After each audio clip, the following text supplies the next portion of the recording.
কোন ক্ষুদ্রতম সংখ্যাকে 5, 10, 12, 15 ও 20 দ্বারা ভাগ করলে প্রতি ক্ষেত্রে 3 ভাগশেষ থাকবে?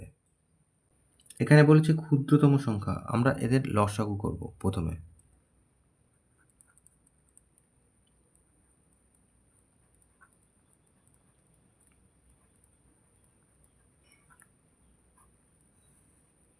দুই দিয়ে কাটি, 5 দুগুণে 10, 6 দুগুণে 12, 10 দুগুণে 20, আবার 2 দিয়ে,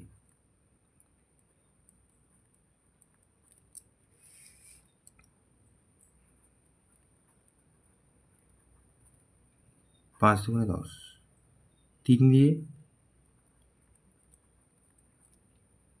3 1 কে 3, 3 5 15, এবার 5 দিয়ে।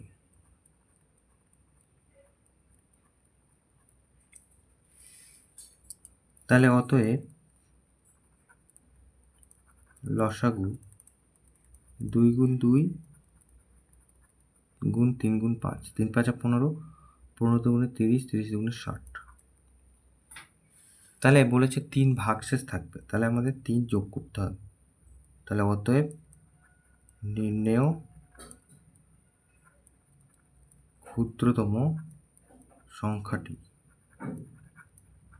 সমান সমান 60 যোগ 3, তার মানে 63।